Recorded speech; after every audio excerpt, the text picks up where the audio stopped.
I caught my wife's personal trainer crossing the line, showed up at the gym, exposed his predatory games, and taught him what real strength means. She had been working with this new personal trainer for about 3 weeks, and lately something felt off about the whole situation.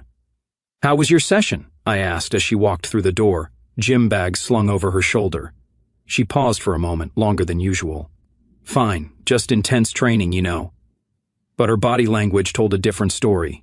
She avoided eye contact, went straight to the kitchen for water, and seemed more tense than someone who just finished a good workout should be. Over the next few days, I started noticing patterns. She had mentioned weird comments her trainer made about relationships, about how most husbands do not appreciate what they have, or how he would tell her she was too good for a regular gym routine.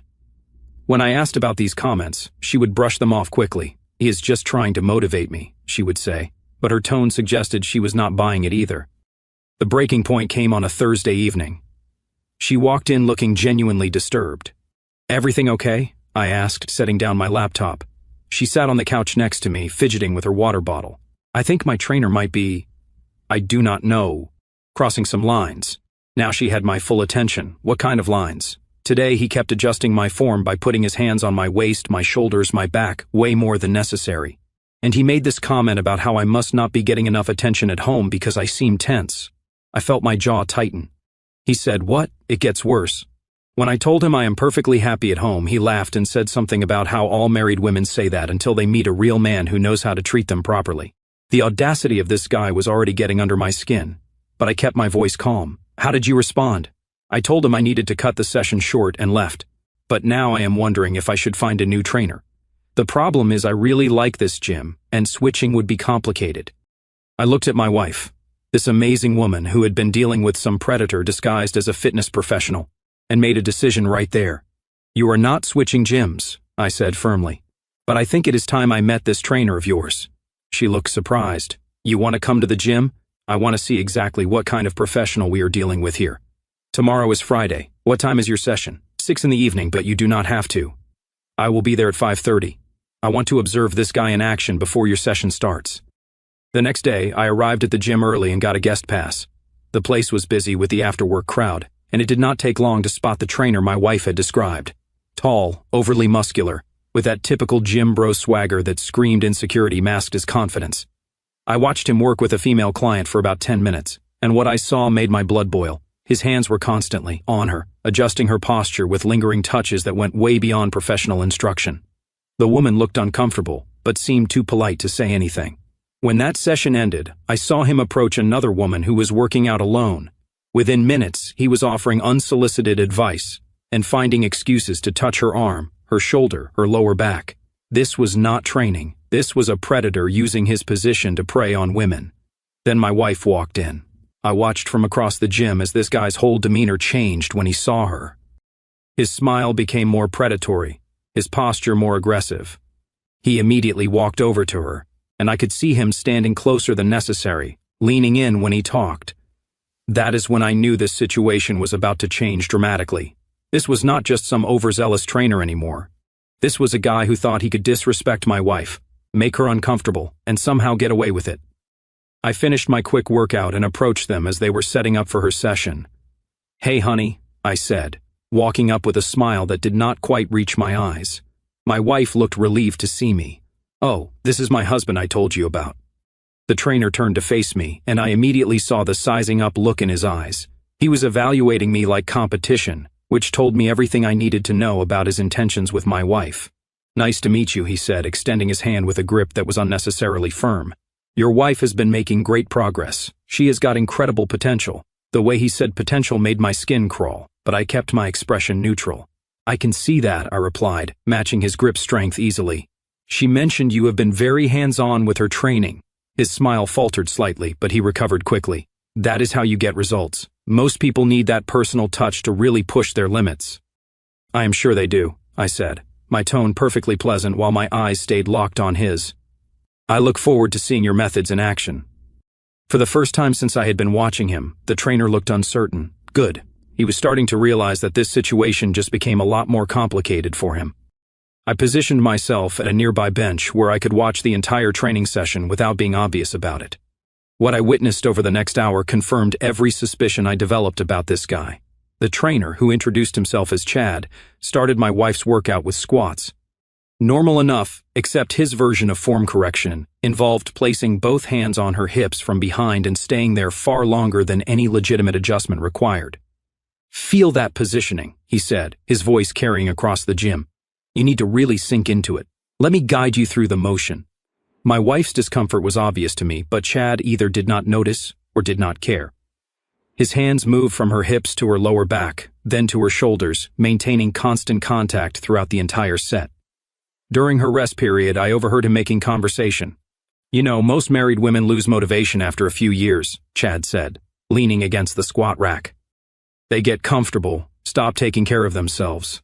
But you are different. You still care about being attractive." My wife shifted uncomfortably. "I just want to stay healthy." "Sure, health," Chad laughed. "But let us be honest, you would not be here if you did not want to look good. Question is, who are you trying to look good for?" The audacity of this question made me grip my water bottle tighter. My wife mumbled something about feeling good about herself, but Chad was not done. "See, that is what I like about you. You are honest about wanting to improve. Most husbands do not appreciate when their wives put in this kind of effort. They get threatened by it." I watched my wife's face tighten. My husband is very supportive of my fitness goals. "Of course he is," Chad said with a tone that suggested he did not believe it for a second. "But support and appreciation are different things. A woman like you needs someone who really sees the work you are putting in." He moved closer to her for the next exercise, bench press. As he spotted her, his positioning was completely inappropriate. Instead of standing at the head of the bench like any professional trainer would, he positioned himself to the side, leaning over her in a way that gave him a clear view down her workout top. "Good form," he said, his voice lower now. "Really push through that resistance. You are stronger than you think." His hands were on the bar, but they kept brushing against her arms and shoulders. When she finished the set, he helped her sit up by placing his hand on her back and keeping it there while he talked. "You know what I think?" Chad said, sitting on the bench next to her, closer than necessary.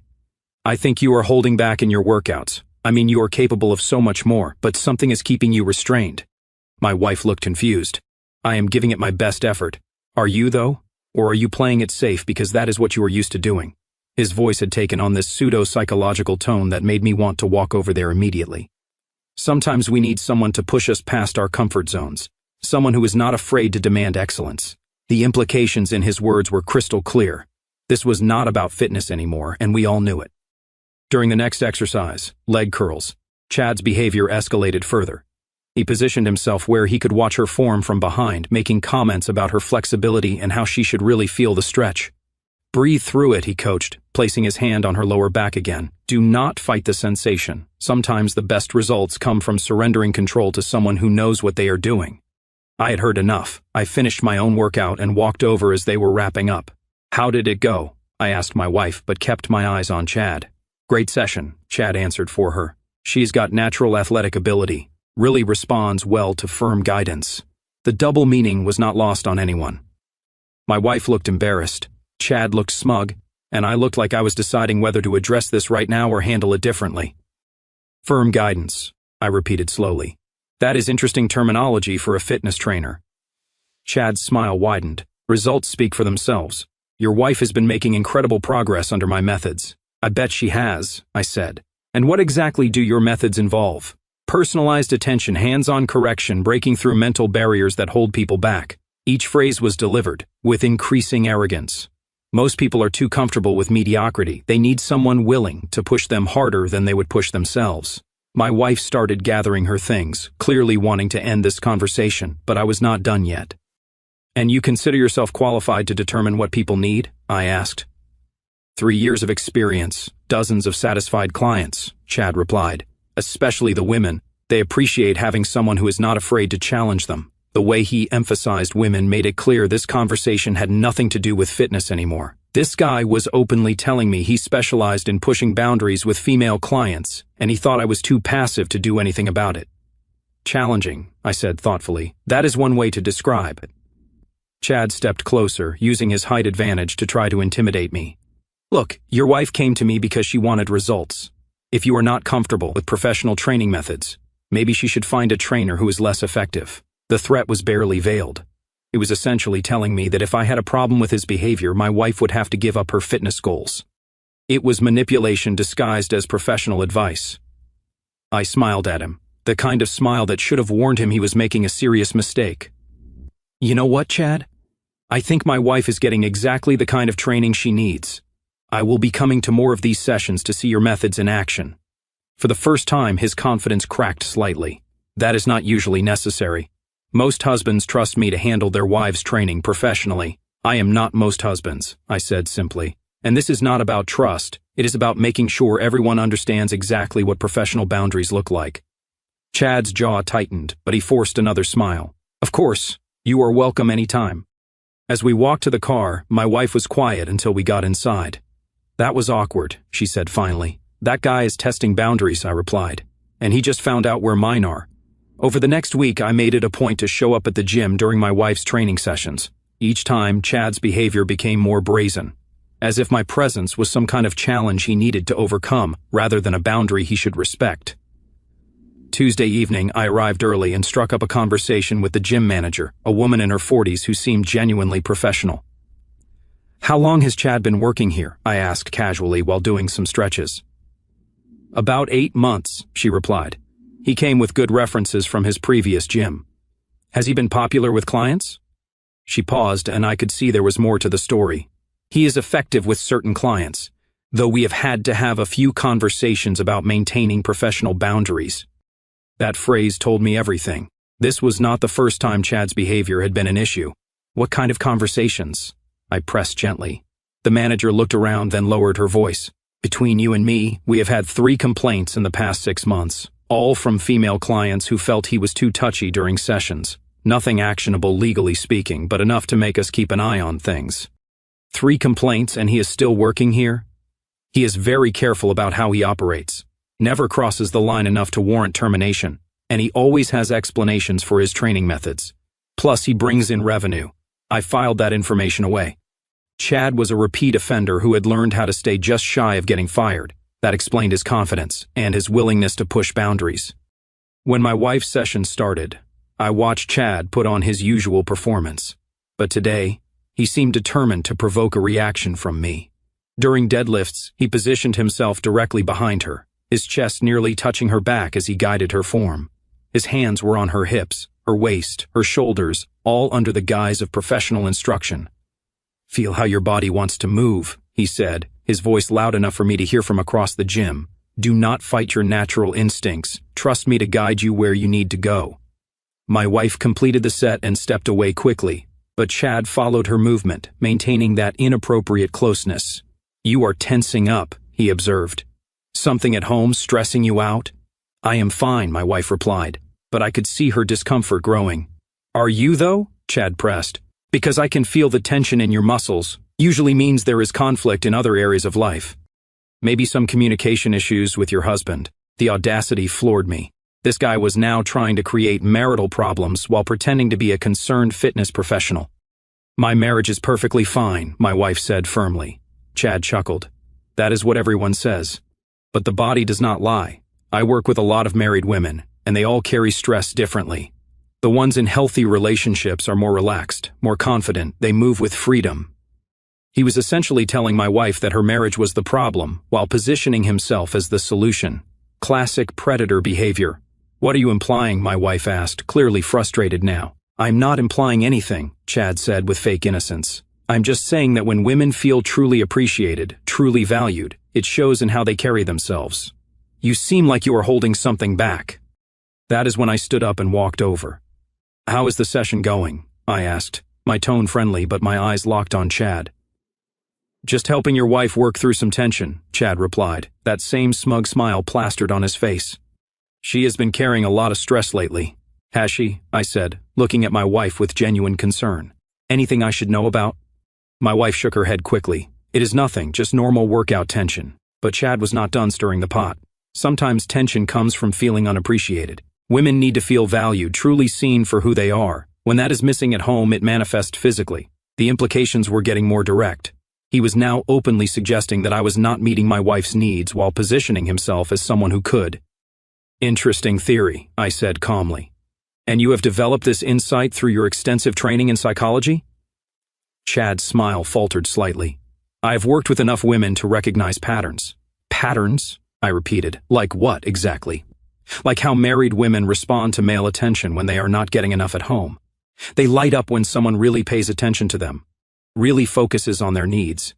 He was being so blatant now that even other gym members were starting to notice. A couple of women nearby had stopped their workouts to listen, and I could see them exchanging glances. So, you make it your business to provide that attention? I asked. I provide professional training services, Chad said, but his tone suggested he provided much more. If clients feel valued and appreciated during that process, that is just good customer service. Customer service, I said slowly. Is that what you call it when you tell married women they are not appreciated at home? Chad's confidence was building again. He seemed to think he was winning this conversation. I call it honesty. Most husbands take their wives for granted. They stop seeing them as attractive, desirable women and start treating them like roommates. The guy was now openly insulting me while hitting on my wife. His arrogance had reached levels that demanded a response. And you do not take them for granted? I asked. I see every woman who trains with me as someone special, someone worth investing time and attention in. That is why they get results with me that they do not get elsewhere. He was practically advertising his services as more than fitness training at this point. My wife looked mortified, but Chad seemed oblivious to how inappropriate he was being.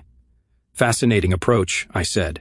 And how many of these special women have you helped feel properly appreciated? Chad's chest puffed out with pride. More than I can count. Women remember how it feels to be treated like they matter. That is when one of the women who had been listening nearby walked over.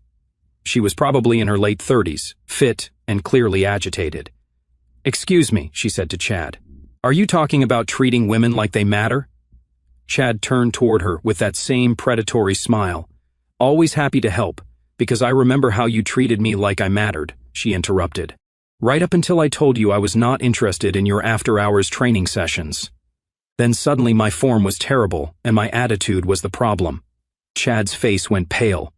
I do not know what you are talking about. Sure you do not, she said loudly enough for half the gym to hear. Just like you do not remember telling me my husband probably did not appreciate my flexibility or suggesting I might benefit from private sessions at your apartment. More people were paying attention now. Chad looked around nervously, realizing his reputation was about to take a serious hit. That is a misunderstanding, he said quickly. The only misunderstanding, I said, stepping closer to him, is thinking this behavior would continue without consequences. Chad looked between me and the growing audience, and for the first time since I had met him, he looked genuinely worried. The next evening, I arrived at the gym 10 minutes before my wife's session. Chad was working with another female client, and I watched him dial back his usual behavior significantly. Word was apparently spreading about yesterday's confrontation. When my wife arrived, Chad's demeanor was noticeably different. Gone was the overly familiar touching and the inappropriate comments. He kept a professional distance and focused strictly on exercise instruction. For about 20 minutes, I thought maybe the message had finally gotten through to him. Then his ego kicked in. During a lap pull to down exercise, Chad positioned himself behind my wife to spot her. As she completed a rep, he leaned down and said something in her ear that made her stiffen immediately. I could not hear what he said, but her reaction told me it was not about proper form.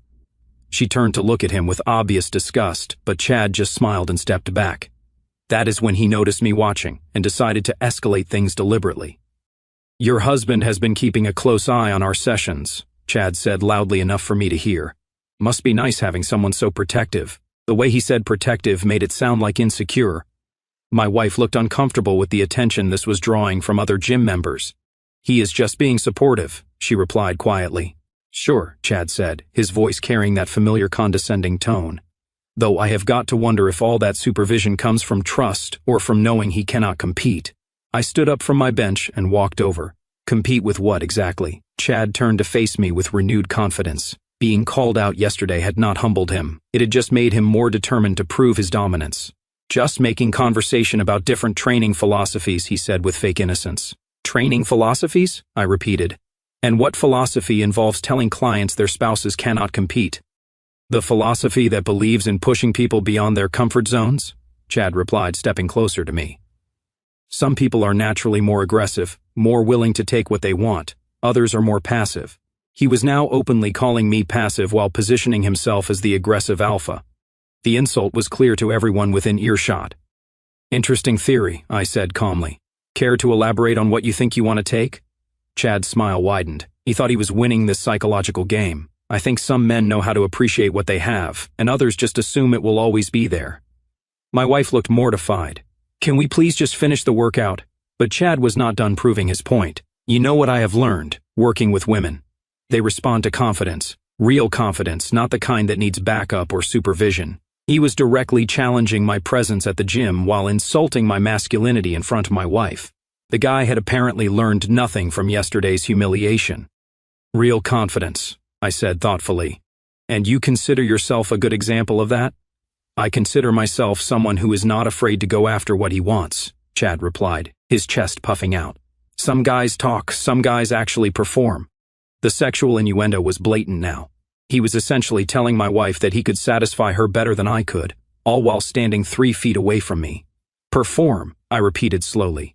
"Like a personal trainer who hits on married clients? Like a man who recognizes quality when he sees it?" Chad shot back, and is not afraid to let that quality know it is being wasted. That crossed every line. He just told my wife she was wasted on me right to my face in front of a gym full of people. My wife stepped back, clearly disgusted. That is completely inappropriate. But Chad misread her disgust as playing hard to get. He moved closer to her, close enough that she had to take another step back. "What is inappropriate is settling for less than you deserve," he said, reaching out to touch her arm. That is when I stepped forward and grabbed his wrist before his hand could make contact. "The only thing that is inappropriate," I said, my voice deadly calm, "is thinking you can put your hands on my wife." Chad tried to pull his wrist free, but I maintained my grip. He looked surprised by my strength. "Let go of me," he said, trying to sound commanding, but coming across as nervous. "Gladly," I replied, releasing his wrist. "Right after we established some boundaries." Chad rubbed his wrist and stepped back, but his ego would not let him back down completely. "Boundaries? You mean like the boundary between a weak man and a strong one?" The insult hung in the air like a challenge. Several people had stopped their workouts to watch what was unfolding. "Weak," I said, nodding slowly. "Is that what you think I am?" "I think you are a man who needs his wife supervised because he knows he cannot satisfy her," Chad said, his voice rising. "I think you are threatened by real men who know how to treat women properly." My wife's face flushed with anger. "How dare you speak to my husband like that?" But Chad was too far gone to care about her reaction. He had committed to this confrontation and was determined to prove his dominance. "I am speaking the truth," he said, turning back to me. "Your wife deserves someone who appreciates her body, someone who knows how to make her feel like a real woman." He actually reached toward my wife's waist as he said this, as if to demonstrate his point about appreciating her body. That is when I grabbed his wrist again, but this time I did not let go. "You want to know the difference between weak and strong?" I asked, my voice still calm despite the fury building inside me. Chad tried to pull free, but quickly realized he could not let go of me right now.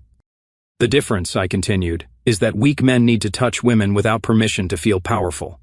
Strong men earn respect without laying a finger on anyone." I squeezed his wrist just hard enough to make my point. Chad's face went pale as he realized the strength difference between us. "You are hurting me," he said, his bravado evaporating. "No," I replied calmly. "This is restraint. Hurting you would be responding to your disrespect the way it deserves." Chad looked around desperately, realizing that his intimidation tactics had backfired spectacularly. The audience he had wanted to impress was now watching him get humiliated by the weak husband he had been insulting. "Look, this is just a misunderstanding," he said quickly. "The only misunderstanding," I said, finally releasing his wrist, "is thinking you could disrespect my wife and walk away unchanged." Chad rubbed his wrist again, his confidence completely shattered. "What is that supposed to mean?" I smiled at him, the kind of smile that promised consequences were coming. "It means your education and respect is just getting started." Chad rubbed his wrist, rage building in his eyes. The humiliation of being physically restrained was eating at him, and I could see his desperation to salvage his reputation. "You think grabbing my wrist makes you tough?" Chad said, his voice shaking. That was a cheap shot. Several gym members gathered around, sensing this was not over.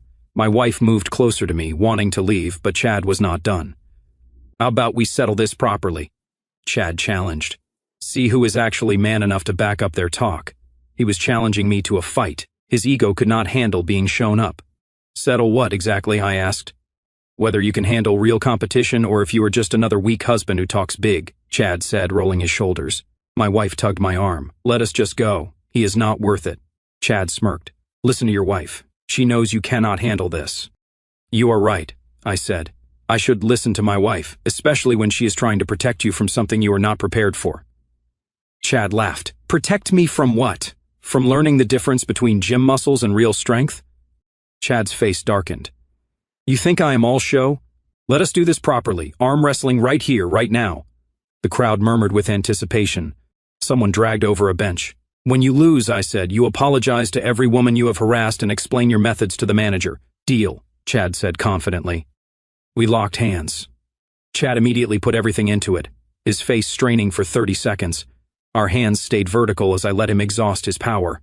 Then I started applying pressure. Slowly, steadily, I forced his hand down. Chad's eyes widened as he realized he was losing despite everything he had. This is impossible, he gasped. This is real strength, I replied.